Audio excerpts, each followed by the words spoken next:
안녕하세요. 생생법률쇼 진행을 맡은 최승우입니다. 법과 친해지는 제일 좋은 방법, 생생법률쇼. 오늘도 크고 작은 법률 문제로 어려움을 갖고 있는 여러분을 위한 법률 상담은 물론이고요. 세상을 들썩이게 하는 이슈들을 법적으로 풀어보는 시사법률 토크까지 준비되어 있습니다. 법률과 관련해 궁금한 내용이 있으신 분들은 상담전화 02557-8295번으로 연락주시거나 법률방송 홈페이지에 접속 후 법률상담 게시판에 문의 남겨주세요. 그리고 아래 하단에 보이는 이메일로도 상담 문의 받고 있습니다. 각 분야 전문 변호사가 무료로 성심성의껏 상담해드리니까요. 많은 참여 바라겠습니다. 지금 이 방송은 유튜브를 통해서도 실시간으로 함께 방송되고 있으니까요. 많은 시청 부탁드리고요. 유튜브 소통 창구도 활짝 열어두겠습니다. 그럼 오늘 도움 주실 변호사님 소개해드리겠습니다.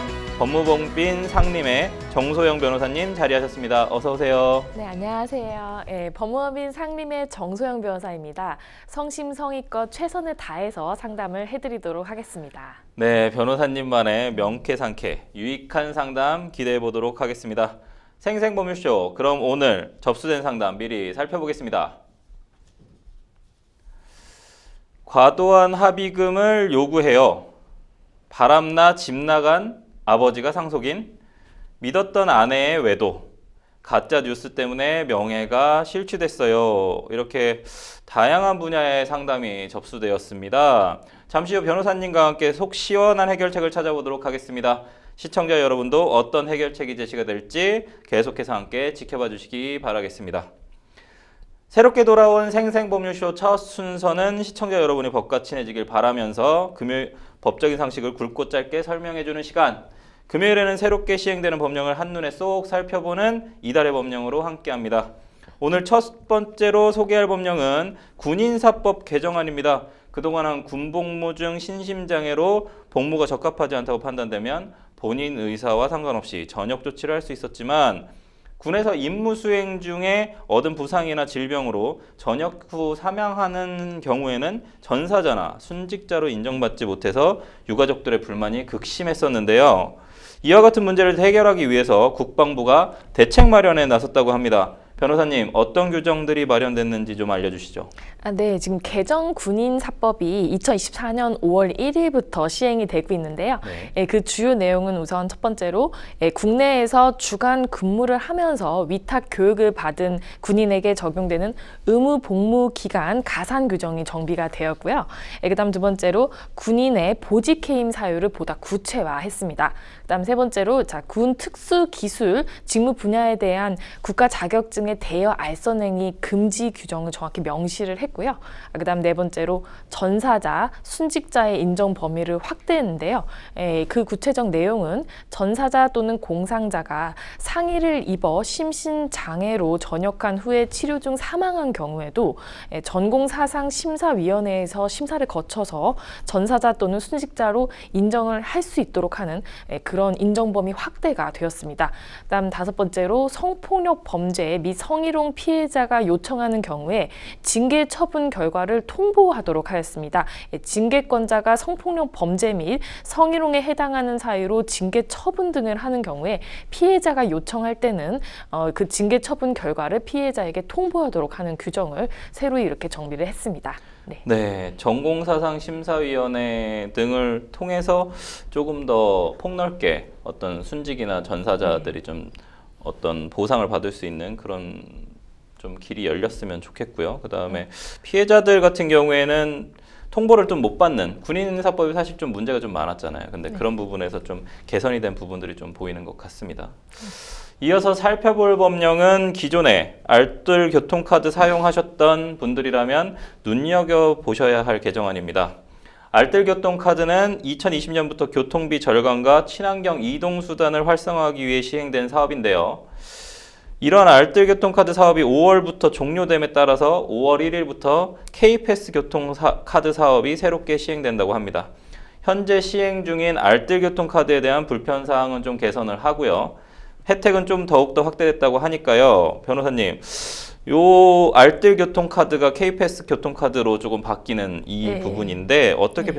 변경됐는지 그리고 어떤 법령을 좀 봐야 되는지 좀 알려주시죠. 네, 그 대중교통 이용을 촉진하기 위해서 예. 이제 대중교통 수단 이용과 연계하여 걷거나 자전거 등으로 이제 이용한 거리에 따라서 교통 요금을 지원하는 이제 기존의 알뜰 교통카드 사업이 이제 대중교통비 지원 및 환급 사업으로 이제 개편돼서 추진할 수 있는 내용으로 개정이 되었는데요.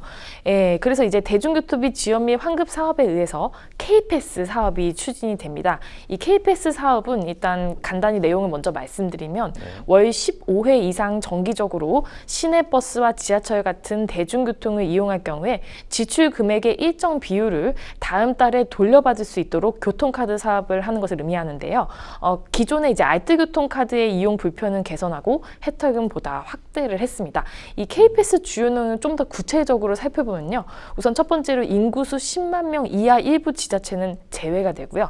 그 다음 이제 환급 기준은 시내버스, 도시철도, 지하철, 광역버스, GTX를 월 최소 15회에서 최대 60회까지 이용 시 지급을 합니다. 그 다음에 이제 적립률은 일반의 경우에는 20%, 청년은 30%, 그리고 저소득층은 53%에 적립을 해주고요.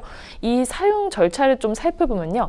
우선 카드를 발급해서 수령을 받고 그 다음에 앱 회원 가입 및 카드 등록을 한 다음에 대중교통을 이용하게 되면 이제 마일리지 지급을 하거나 현금, 카드 공제 등의 방법으로 직접 환급이 됩니다.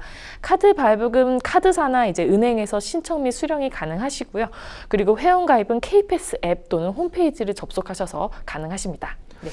혜택이 상당히 넓어진 것 같습니다. 네. 이 혜택이 월 15회 이상을 사용을 하면 일반인은 20%, 청년층은 30%, 저소득층은 53%의 어떤 환급을 좀 받을 수 있는 개념들로 조금 많이 네. 확대된 것 같아요. 이런 네. 부분들 잘 이용하시면 너무너무 좋을 것 같고요. 마지막으로 살펴볼 법령은 상표법 개정안입니다. 기존에는 동일 유사한 상표가 이미 등록되어 있거나 먼저 출원한 상표가 있을 경우에는 나중에 출원한 상표는 등록이 거절돼서 상표의 양도 이전 등을 통해서만 사용이 좀 가능했는데요.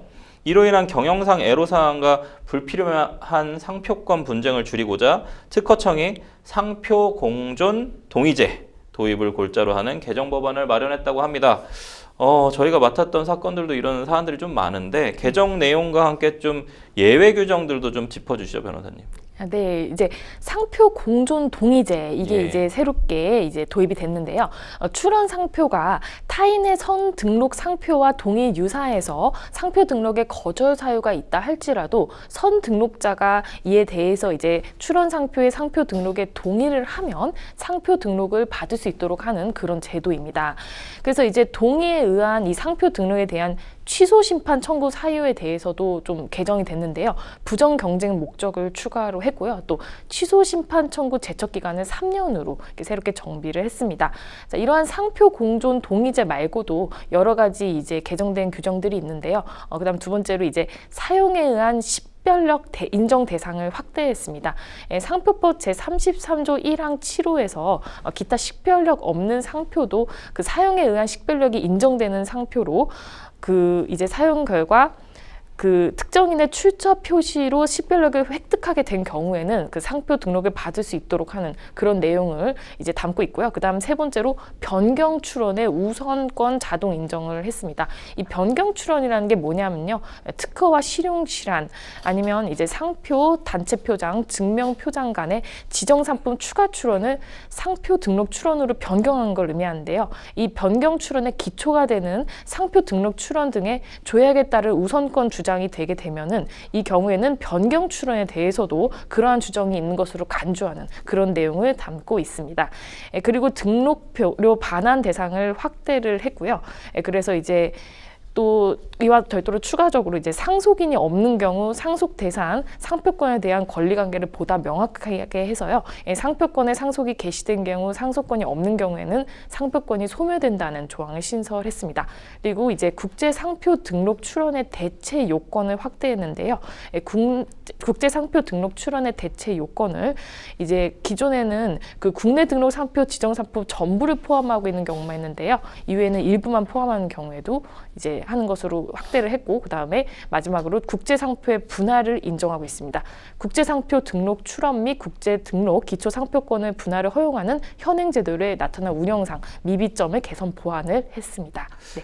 예, 내용을 자세하게 말씀을 해주셨는데 사실은 좀 악의적으로 상표를 등록을 해서 자신이 상표를 등록하지 않았음에도 불구하고 자기가 개발하지 않았음에도 불구하고 선출원해서 막아버리는 경우들, 악의적으로 좀 사용하는 경우들이 상당히 많았는데 사실 지금 내용을 좀 보니까 선등록 상표의 상표권자가 출원 상표 어떤 상표 등록에 동의를 하면 이 규정이 상표 공존 동의제에서 동의를 하면 상표 등록을 받을 수 있도록 한다라는 내용이 있는데 사실 선출원한 사람이 등록에 동의를 하기는 후출원한 사람 거를 동의하기가 사실은 좀 어렵지 않을까라고 해서 이 부분은 좀 개정이 되기는 했는데 이 부분도 좀 개정 필요성이 있지 않을까. 왜냐하면 사실상 후출원한 사람이 선출원한 사람이 후출원한 사람 거를 너도 사용해라 이렇게 하기는 좀 어렵지 않을까라는 내용이 좀 생각이 좀 드는데 이 부분까지도 조금 법원이 좀 더 강제성 있게 당신이 좀 동의를 해서 어쨌든 지금 다투고 있으니까 이런 부분들을 특허청이나 법원이 좀 동의를 해서 같이 공존할 수 있는 형태를 좀 자주 만들어 준다면 좀 이런 분쟁 해결에는 좀 도움이 될 수 있을 것 같고 취소 심판으로 가는 부분들도 조금 좀 원활하게 갈 수도 있을 것 같아요. 그런 내용들이 좀 보이는 유의미한 법률 개정인 것 같습니다. 어쨌든 앞으로 유사한 선등록 상표로 인해서 사용하려던 상표를 등록하지 못하는 어떤 소상공인의 고민이 조금이나마 좀 줄어들기를 바라보겠습니다. 지금까지 새롭게 시행되는 법률을 살펴보는 이달의 법령 함께했습니다. 여러분은 지금 생생법률쇼와 함께하고 계십니다. 어렵고 복잡한 법률 문제로 고민하고 계신가요? 그렇다면 생생법률쇼가 도와드리겠습니다.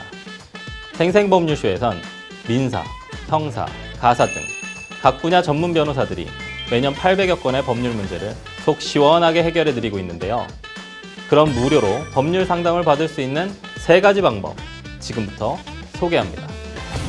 첫째, 02-557-8295번으로 전화해 법률 상담 신청을 한다. 둘째, 법률방송 홈페이지에 접속해 법률 상담 게시판에 사연을 올린다. 셋째, 지금 화면에 나오고 있는 이메일 주소로 사연과 연락처를 보낸다. 속 시원한 법률 상담 프로그램 생생법률쇼. 지금 바로 상담 신청하세요.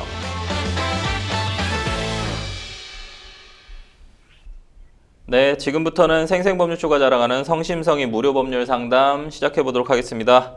전화 상담 연결되어 있는데요. 받아보겠습니다. 안녕하세요. 네, 안녕하세요. 네, 어떤 점이 궁금해서 연락 주셨을까요? 작년 7월 초인데요. 네, 잘 안 들리는데 혹시 TV 켜놓으셨나요? 아니요. TV 안 켜놓으셨어요? 말씀이 이렇게 울리나요? 네네, 좀 울립니다. 네네. 여기 실내라 그런데. 제가 네. 잠깐만 나갈게요. 네. 작년 7월경에, 네, 작년 7월경에요. 신호 대기를 하고 있었어요. 네네네. 신호 대기를 하고 있는데, 이제, 앞차하고 거리는 뭐, 1m도 안 떨어져 있었을 거예요, 아마. 2m요? 1m. 2m요? 1m.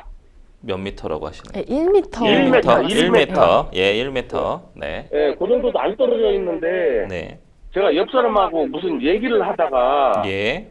신호 대기하고 있는 중에 이제 이렇게 정지해 있는 상태에서, 예, 예. 제가 브레이크를 느슨하게 밟았나 봐요. 예, 예. 그래서 이렇게 차가 살살 가다가 이렇게 앞차를 살짝 건드렸어요. 예, 예. 그런데 그게 이제 그 사람들은 이제 병원을 갔다고 나중에 알게 됐거든요, 그거를. 네. 예, 그래서 보험 수가가 뭐 한 20만 원 올라갔다 그런 소리를 들었는데, 네. 그게 과연 키로수도 안 나오는 그 속도거든요, 사실. 그 사람 걸어가는 과잉 진료를 좀 받으신 것 같다라는 말씀이신 거죠? 예, 그거는 보험 네. 사기에 가까운 거 아닌가. 네, 네. 그래서 인적 사고가 난 걸로 지금 기록이 돼 있거든요. 네, 네.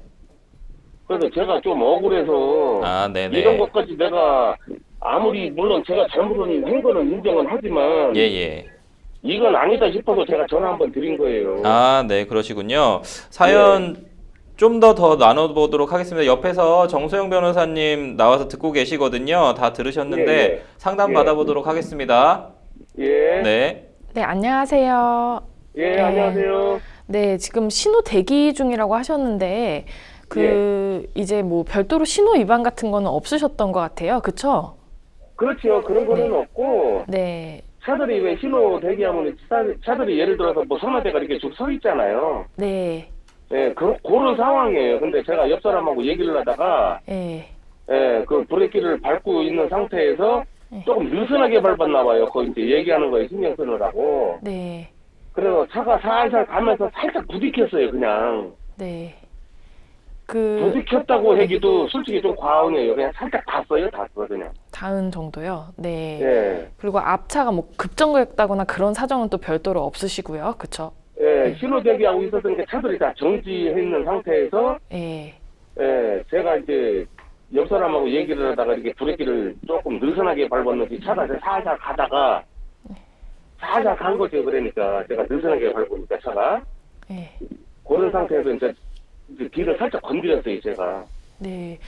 보험 처리가 되셨다고 하는데, 예. 그러면 인피, 물피 전부 보험 처리 다 하신 걸까요? 아니 처음에는 물피만 했었지요. 아, 네, 물피만 하셨고요. 물피만 했었는데 그거를 인피되는 거를 어떻게 알게 되느냐면 제가 보험 갱신을 하려고 네. 보험회사에다 연락을 해봤더니 예. 제 수가가 20만 원이 더 할증이 됐다는 거예요. 아, 네. 그래서 아니 뭐 때문에 할증이 됐냐 그랬더니 그때 사고로 인해서 네. 그 사람들이 병원 치료를 받았던 모양이에요. 저도 몰랐었는데 네. 보험회사에서 그 인피 사고에 대한 연락을 내가 받은 바가 없거든요. 아, 그건 연락받으신 바가 없고요. 네. 예, 근데 보험회사에서 나중에 알고 보니까 자기네들은 나한테 연락을 했대요. 근데 나는 저 문자 온 것도 없고 연락 받은 것도 없거든요. 네. 어쨌거나 그래서 그게 나는 좀 너무 억울한 거지요. 그게 과연 병원에 갈 일인가. 네. 예, 그러니까 지금 좀 병원비가 또 200만 원이나 청구가 돼서 좀 너무 과하다 이제 이런 생각을 하고 있으신데요. 예, 이제 실무에서 이런 일이 많은데 이 경우 네. 이제 이용하실 수 있는 제도가 이제 마디모 신청이라고 가능하시거든요. 예. 마디 뭐요? 예, 마디모 신청인데요. 제가 좀 간단히 설명을 드리면 이제 이게 접촉 사고 났을 때 상대방이 좀 무리하게 합의 조건을 요구할 때 이 마디모 프로그램이라는 걸 신청을 하실 수가 있으세요. 이제 이게 국립과학수사연구원에서 진행하는 그런 프로그램인데요. 그 사고 당시 상황을 좀 면밀하게 분석해서 이게 과장된 피해인지 아닌지를 판단해 볼 수 있는 시뮬레이션 프로그램입니다. 예. 그래서 이제 후방 추돌이나 초저속 사고의 경우에 특히 이런 마디모 신청이 가능한데 지금 딱 사안의 경우에 후방 추돌이고 또 굉장히 거의 멈춰 있다시피 하신 상태에서 앞차를 이렇게 약간 가볍게 충격을 하신 상황인 것 같아서요. 딱 이 마디모 신청이 가능하신 사안이신데요. 예. 이거 그걸 어떻게 신청하는 거예요? 아, 네. 신청하는 방법을 제가 좀 설명을 드리도록 하겠습니다.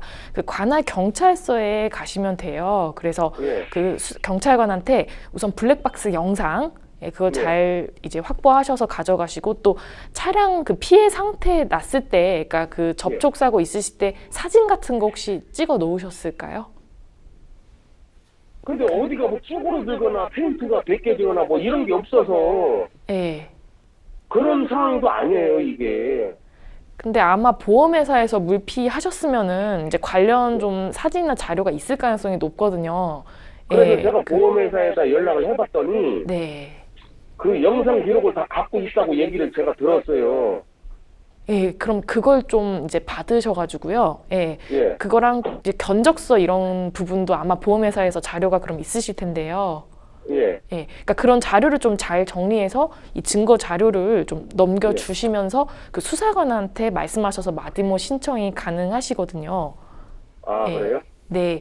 그래서 이걸 신청을 하시면은 이제 수사관이 이제 저희 상담자님하고 그다음에 피해 입으셨다는 분에 대해서 진술서를 작성하는 절차를 거치게 돼요. 예. 예. 그래서 지금 상담자님도 그 사건 당시에 대해서 좀 자세히 진술서를 작성을 하셔야 될 거예요, 아마. 예. 예, 예. 예, 그러면 이제 통상은 이제 이게 결과 통보되는데 한 달에서 2달 정도 걸리시거든요.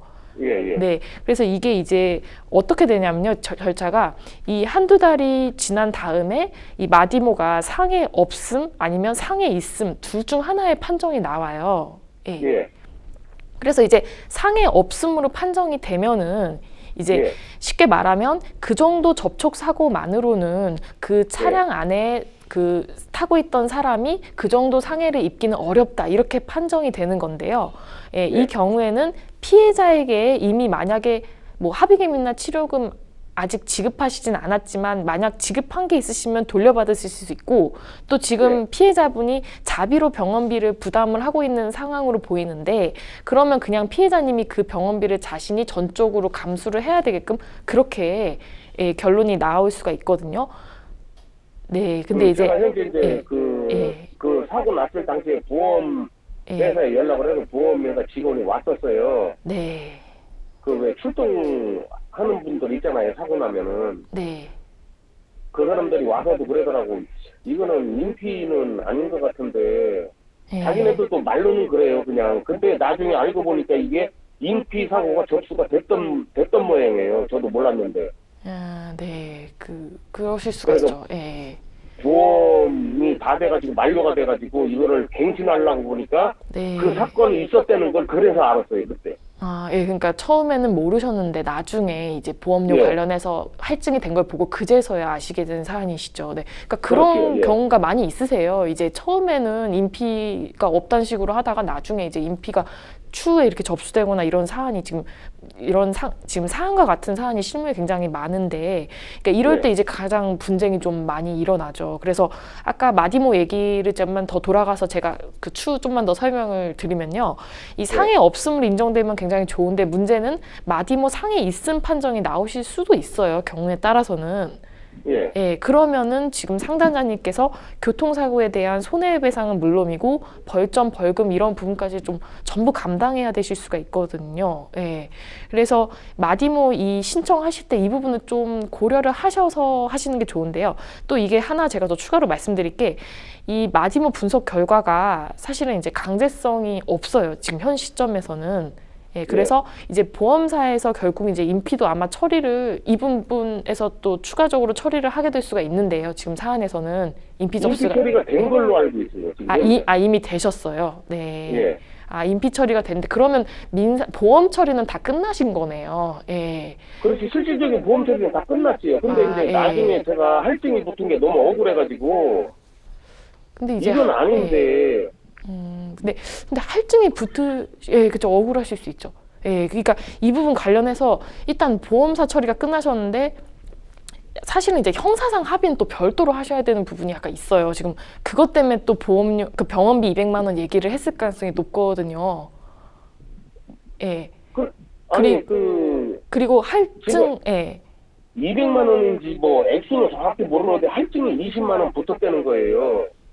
그쵸, 근데 누가 그러더라고요. 20만 원 정도의 할증이 붙으면 네. 제 아는 지인이 그러더라고요. 그럼 한 200만 원 정도 나왔겠네. 뭐 이렇게 얘기를 하더라고요. 예, 그러니까 이게 할증 붙는 게 당연히 억울하실 수 있는데 원래 사고 일어나서 이런 사고 처리 접수가 되셔서 처리가 되시면 할증이 붙는 거는 이제 기본적인 절차상 그렇게 되는 거니까요. 근데 인피가 지금 그 자체가 억울하다 해서 보험사에 다시 할증을 다투고 싶으신 거잖아요. 그렇죠? 그럼 이 마디모를 보험사에 다투고 싶은 게 아니라 이 병원에서 무슨 진단이 나왔나 알고 싶고 예. 진단이 나올 수도 없는 거를 가지고 지금 진단이 끊었다는 거 이게 사기에 가까운 거 아닌가. 아, 예, 그렇죠. 그러니까 그거를 이제 마디모를 하자고 해서 경찰에다가 이 마디모 신청 프로그램을 하시는 방법이 있다는 말씀을 저는 지금 드리고 있는 건데요. 예. 예. 예, 그래서 그럼 예. 일단 경찰서에 가서 접수를 해서 그거를 네. 수사 요청을 해야 되겠네요. 그러니까 그게 이게 소송은 아니고요, 이거는. 예, 그냥 그러니까 소송은 아니고. 예, 소송은 아니고 이제 좀 이제 국립과학수사연구원, 그러니까 좀 네. 이렇게 공신력 있는 기관에 의해서 그 시뮬레이션 프로그램을 통해서 이제 상대방이 좀 과하게 사실은 네. 상해를 입을 만한 사안이 아닌데 입었다고 이렇게 주장하는 이 부분을 좀 밝혀내고자 하는 거죠. 이 부분은 다툼에 그렇죠, 있어서. 그렇죠. 예. 예. 예, 근데 이제 제가 말씀드린 것은 이게 상해 있음, 상해 없음 판정 관련해서 상해 네. 없음으로 나오면은 굉장히 유리하게 되시는 건데 이제 네. 문제는 상해 있음으로 만약 나오게 되면은 이제 손해배상은 물론이고 벌점 벌금까지 모두 감당하셔야 돼서 이 부분을 좀 고려하셔야 한다는 말씀을 드리고 싶었던 거고요. 또 이거랑 별도로 이제 증거를 좀 잘 정리해서 주셔야 됩니다. 그 블랙박스 영상 말고도 그 차량의 네. 피해 상태 사진이나 견적서, 증거자료 이런 걸 넘겨주시면 좋은데요. 예, 그래서 네. 통상 이 마디모 프로그램을 하시면은 시뮬레이션을 이제 돌리는 게 일반적이긴 한데 이런 자료들만으로도 충분히 판정이 되면은 그 자료들 기반으로 해서 판정이 이렇게 결과가 끝나는 경우도 있거든요. 예, 그래서 이 자료들을 좀 잘 정리해서 하시는 게 좋으실 것 같고요.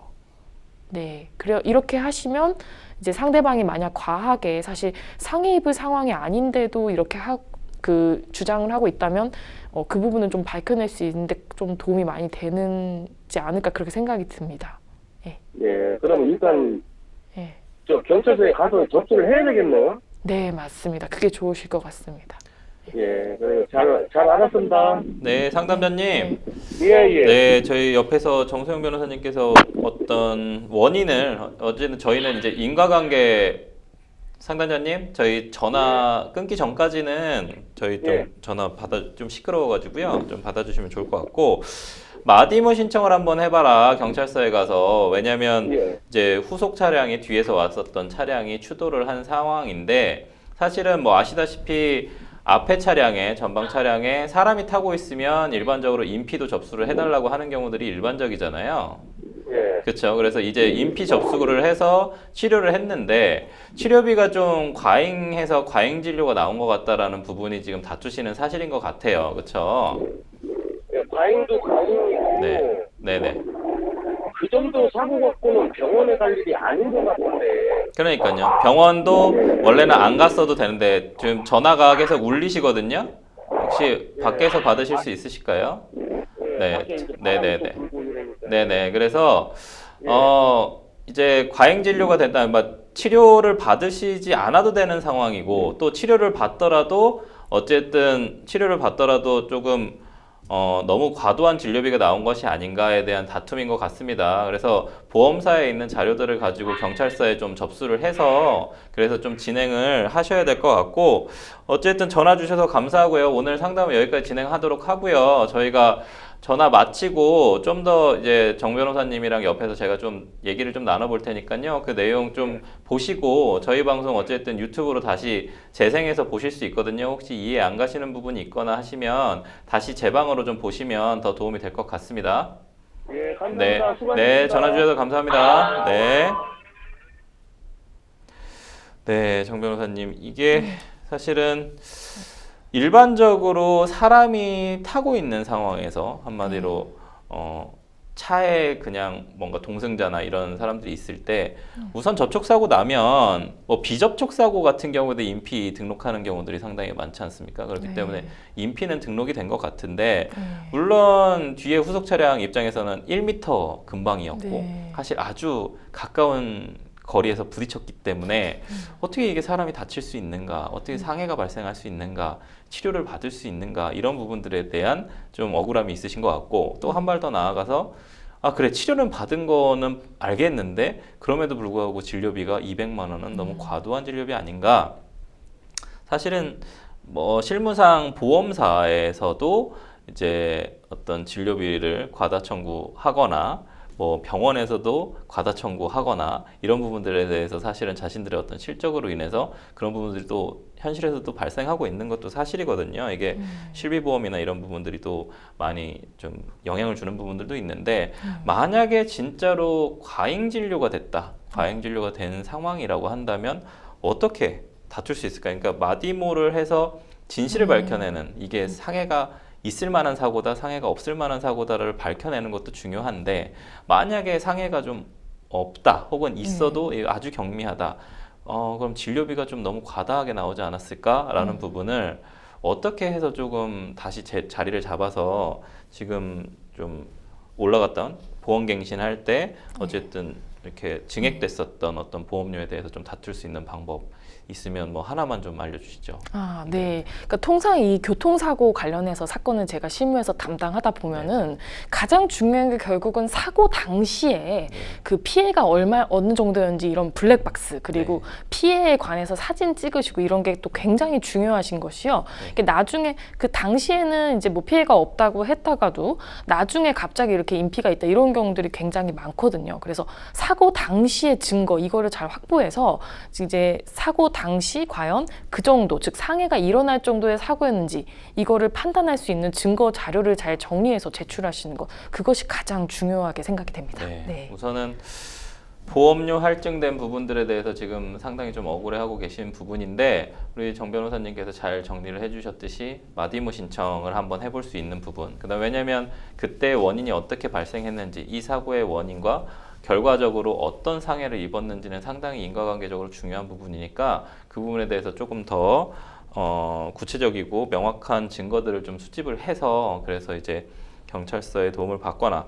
혹은 나중에 이제 정 안 되고 너무나 다투고 싶다라고 하면 결국은 이제 할증 관련된 부분에 대해서 소송이나 이런 쪽으로 민사소송 관련된 부분으로 가야 될 텐데 그 부분에 대해서도 결국엔 증거가 제일 중요할 것 같습니다. 그래서 아무쪼록 이 부분 말씀드린 상담해드린 내용대로 조금 더 진행을 하셔서 그래서 이제 상담 내용 좀 잘 해결하셨으면 좋겠고 억울한 부분 좀 푸셨으면 좋겠습니다. 여러분은 지금 생생범쇼와 함께하고 계십니다.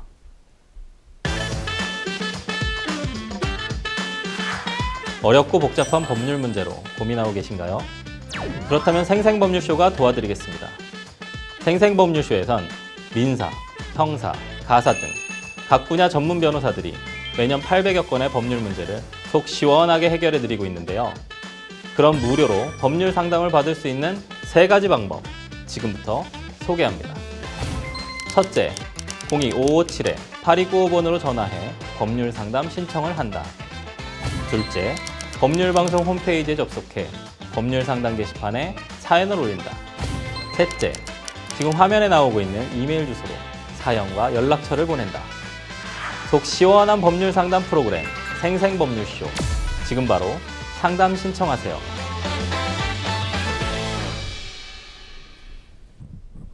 자, 이번에는 법률방송 이메일을 통해 들어온 여러분의 고민을 해결해 드리도록 하겠습니다. 어떤 내용인지 좀 보실까요? 7년 전 제가 고등학생이었을 때 아버지는 바람이 나서 어머니와 저를 버리고 집을 나가셨습니다.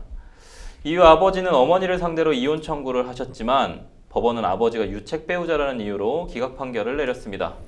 그런데 이혼 소송이 끝날 때쯤 어머니가 암에 걸린 것을 알게 되었습니다. 너무 늦게 발견해서 손도 써볼 틈도 없이 황망하게 어머니를 보내드려야만 했죠. 저는 혼자서 쓸쓸하게 장례를 치르고 어머니의 재산을 정리했습니다. 작은 아파트가 유일한 어머니의 재산이었고 생전에 들어놓았던 생명보험은 돌아가시기 1년 전에 수익자를 아버지에서 저로 변경해 놓으셨더라고요. 그래서 저는 어머니의 생명보험금을 받을 수 있었습니다. 그런데 어머니의 장례식 때도 오지 않았던 아버지는 어떻게 아셨는지 갑자기 연락이 오셔서 본인도 상속인이기 때문에 아파트 지분을 나눠야 하고 생명보험금도 돌려달라고 하시더라고요. 물론 거절했습니다. 그러자 아버지는 요구사항을 들어주지 않으면 소송을 제기하겠다고 으름장을 놓으시더라고요. 한때 아내였던 사람을 애도하는 모습조차 보이지 않는 아버지에게 어머니의 재산을 단 한 푼도 드리기 싫습니다. 어머니도 원치 않으실 거예요.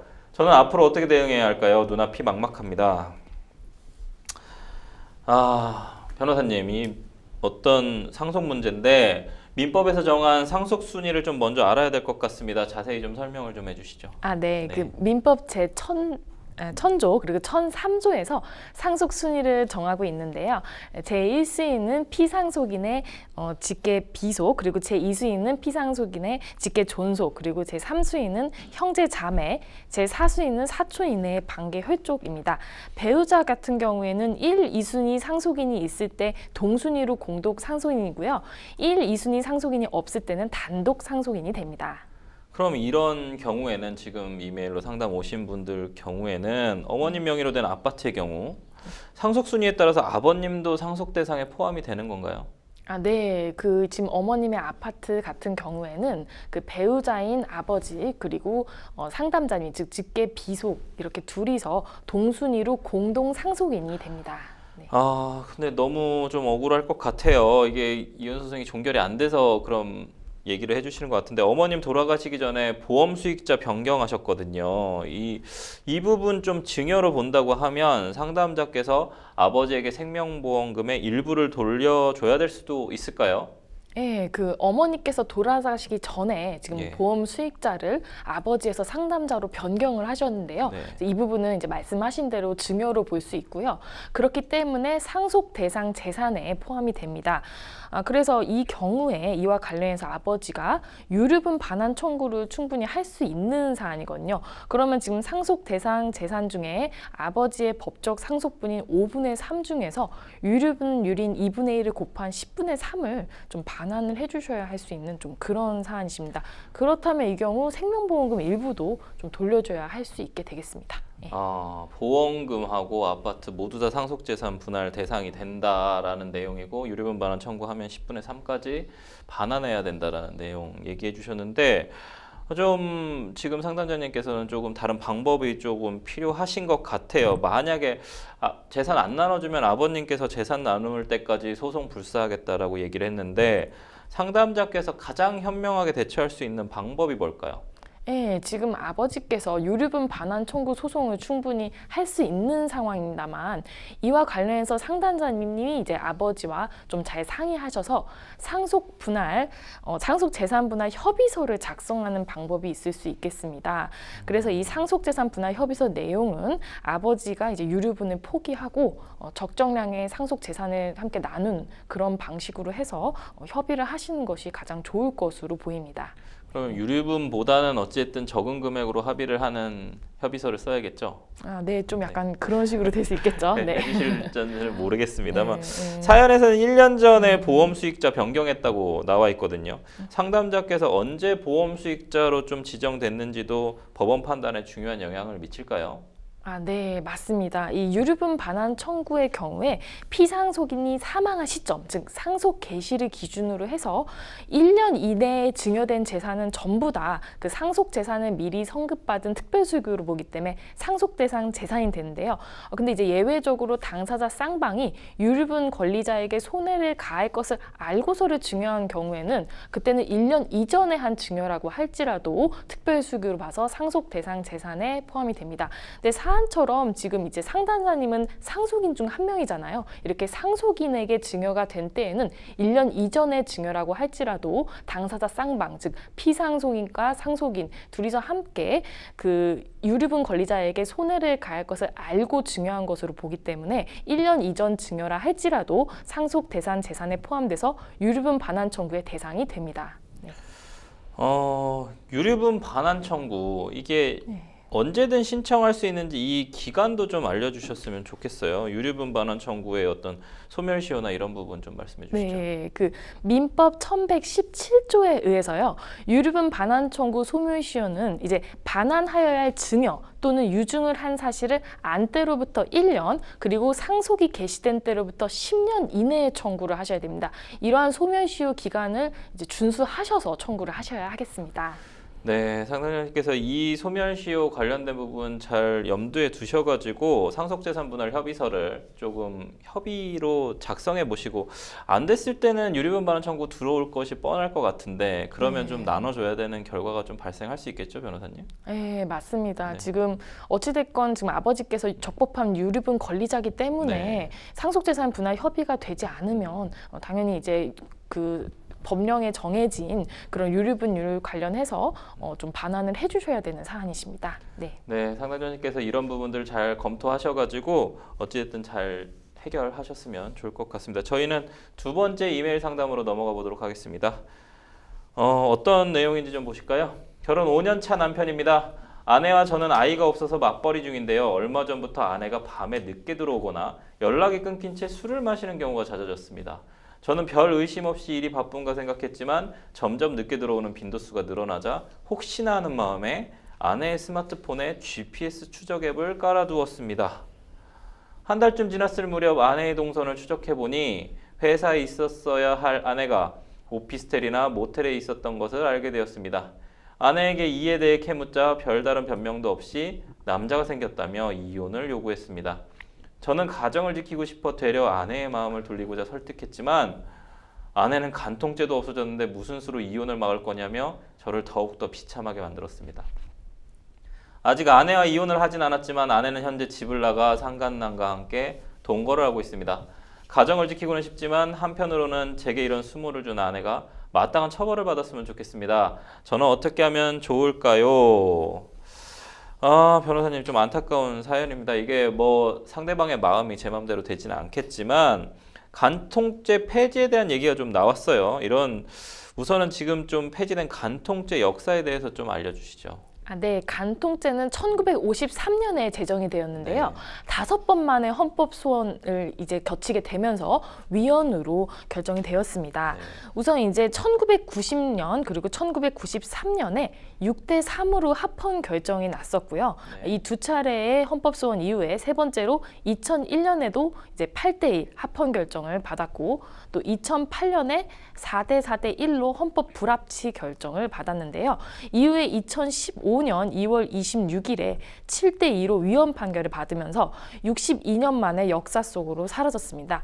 이때 헌재는 간통행위를 국가가 규율하여 헌법 제10조가 보장하는 개인의 인격권과 행복추구권, 자기결정권을 제한한다고 봤고요.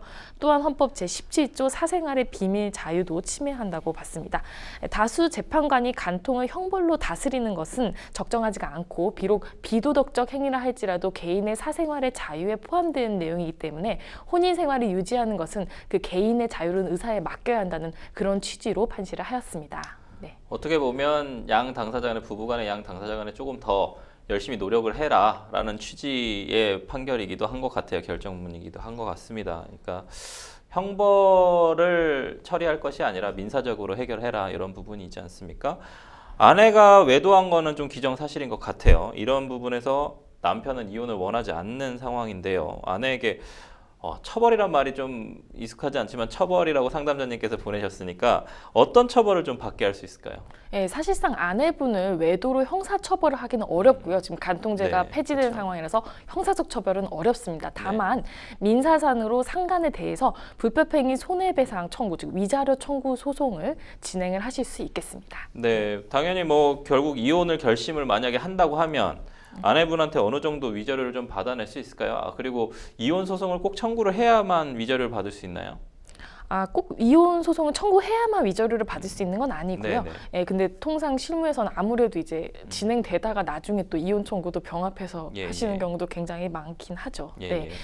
예. 통상 이제 위자료 청구하면은 정해진 이제 금액이 그때그때 사안마다 다르긴 한데요.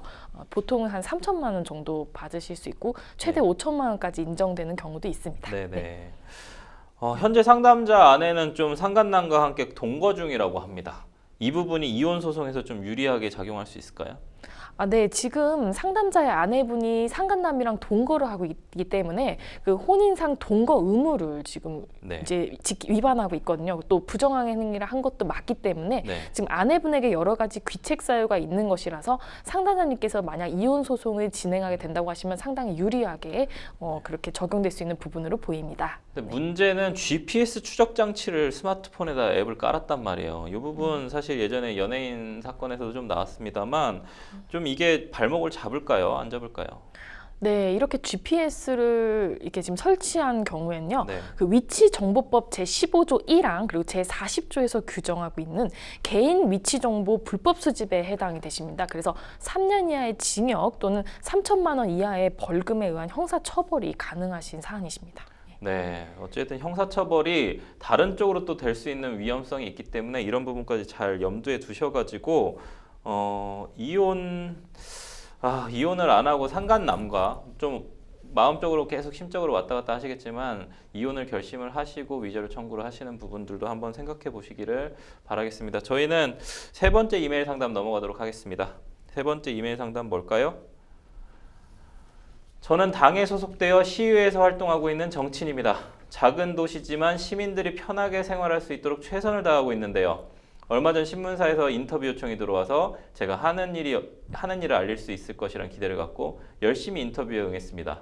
알고 보니 해당 신문사는 저희 당과 적대적 관계에 있는 당의 색이 짙은 언론사여서 저의 이미지를 아주 나쁘게 만들어서 기사를 내보냈습니다. 기사를 읽은 저희 사무실은 발칵 뒤집어졌고 바로 해당 신문사에 정정보도를 요청했지만 신문사는 저희의 요청을 묵살하다 못해 아예 전화번호까지 차단해 놓은 상태입니다. 저는 시의원으로 열심히 일한 죄밖에 없는데 왜 이런 수모를 겪어야 하는지 너무 화가 납니다. 오보를 낸 신문사를 처벌하고 정정보도를 내게 만들 방법은 없을까요? 요즘은 좀 언론사들도 이런 좀 인터넷 언론사나 이런 쪽에서는 색깔이 있는 뭐 공정성이나 중립성을 좀 위반한 언론사들도 있어 보입니다. 어떤 이런 신문사의 고의적인 오보 때문에 상담자가 좀 받은 정신적 피해가 큰 것 같은데 신문사 정정 보도록 내도록 강제할 방법 없을까요? 네. 언론 보도 등으로 피해를 입은 사람은 그 보도가 된 것을 안 날로부터 3개월 그리고 보도일로부터 6개월 이내에 언론중재위원회에 정정보도, 반론보도, 추후보도, 손해배상 등에 관한 조정 신청을 하실 수 있습니다. 이에 따라서 조정 심리가 이뤄지면 그리고 그에 따라서 당사자 합의가 이루어지게 되면 조정이 성립되는데요. 그러면은 보도 또는 손해배상 등이 이루어지게 됩니다. 근데 만약에 당사자 합의가 이루어지지 않는다고 할지라도요. 신청인의 주장이 이유가 있으면 조정을 가름하는 결정이 나오고요. 만약에 그 신청인의 주장이 좀 이유가 없다 이렇게 되는 경우에도 조정 불성립 결정이 되게 됩니다. 조정 가름하는 결정의 경우엔 재판상 화해와 같은 효력이 있기 때문에요. 그 이의 신청을 하지 않으면 이제 그대로 확정이 되고 만약 이의를 한다 할지라도 법원에 자동으로 소송이 제기가 되고요. 그리고 조정 불성립이 되는 경우에는 신청인이 직접 법원에 별도로 소송을 제기하는 방식으로 이렇게 할 수 있겠습니다. 네. 상담자가 시의원으로서 정치인이란 말입니다. 근데 정치인으로서 어떤 명예가 실추된다면 상당한 타격일 것 같은데요. 이에 따르는 좀 피해는 어떻게 보상을 좀 받을 수 있을까요? 네, 이러한 피해가 지금 형법상 명예훼손이 충분히 되실 수 있는 사안이거든요. 네네. 특히 사안 같은 경우는 출판물에 의한 명예훼손이 네. 되실 수가 있습니다. 그래서 이런 경우 이제 형사상 그 처벌을 받도록 고소하거나 이런 식으로 절차를 진행하실 수도 있겠지만 민사상 불법행위 손해배상 청구도 가능하시겠습니다. 네. 신문사가 현재 상담자 번호를 좀 차단해 놓은 상태라는데 이 부분에는 법적 문제가 없을까요, 변호사님? 네, 지금 신문사가 번호를 차단해서 사실상 정정 보도를 거부하고 있는데요. 이와 같은 사안은 지금 명예훼손의 고의가 충분히 인정되실 수 있는 그런 상황이기 때문에 형사처벌이 충분히 이제 형사처벌할 때 고의를 충분히 입증하실 수 있는 그런 정황으로 인정되겠습니다. 네. 근데 뭐 다들 이제 아시다시피 비용이나 시간적인 면에서 봤을 때요. 아무래도 좀 소송보다는 좀 합의를 원만하게 하는 게 좀 해결책으로서 좀 가장 좋겠죠. 근데 신문사랑 합의를 좀 돕는 지원책 같은 게 없을까요? 네, 지금 신문사가 연락도 받지 않고 그래서 신문사랑 이제 개별적으로 합의하기는 어렵겠지만 네. 앞서 이제 말씀드렸던 그 언론중재위원회의 도움을 네. 받으셔서 여기에 이제 조정 신청을 하시게 되고 이에 네. 따라서 조정 심리에 의한 결과를 받으시는 것이 아무래도 보다 원만한 해결책을 찾을 수 있는 방법으로 생각됩니다. 네. 네. 이처럼 좀 개인이 언론을 상대로 피해를 입었을 경우에는 어떻게 대응하는 것이 현명할까요? 네, 사실 언론은 파급력이 있기 때문에요. 이런 피해를 입었을 때 상당히 좀 당황스러울 수가 있는데요. 네네. 우선은 일단 정정 보도를 요구하는 것이 절차적으로 맞고요. 네. 그래서 원만하게 해결이 되면 다행이겠습니다만 그렇게 되지 않는 경우에는 아무래도 언론중재위원회 이렇게 제3자의 도움을 받아서 네. 조정을 하셔야 되고 정 안 되면 결국 마지막에는 민형사상 조치를 취하실 수밖에 없겠습니다. 네. 언론중재위원회에서 어쨌든 정정보도도 있지만 손해배상 관련된 부분들도 있기 때문에 손해배상 금액, 그다음에 특히나 이제 그 기사를 쓴 기자, 그다음에 이제 언론사에는 이제 데스크들도 있지 않습니까? 그런 쪽에 손해배상 관련된 부분들을 좀 진행을 하는 게 좋을 것 같고 마지막으로 상담자한테 조언 한 말씀 부탁드립니다. 네, 지금 잘못된 보도로 인해서 상당히 고통을 받고 있으신 상황인데요. 제가 앞서 말씀드린 언론중재위원회 도움을 받으시는 게 좋겠습니다. 이 경우 이제 보도 안날로부터 3개월, 보도일로부터 6개월 이내 이런 기간 제한이 있으니까요. 그 기간을 준수하시고 관련 증거나 이런 걸 잘 정리하셔서 이제 도움을 잘 받으시기 바라겠습니다. 네. 네, 생생법률쇼 오늘도 마칠 시간이 다 됐는데요. 오늘 함께 해주신 정성 변호사님 감사합니다. 네, 오늘 순서는 여기까지입니다. 생생법률쇼 많은 분들의 상담 전화가 걸려오고 있는데요. 도움 필요한 분들은 주저마시고 02557-8295번으로 연락 주시거나 법률방송 홈페이지 접속 후 법률상담 게시판에 문의 남겨주시기 바라겠습니다. 네, 여러분 시청해 주셔서 감사합니다.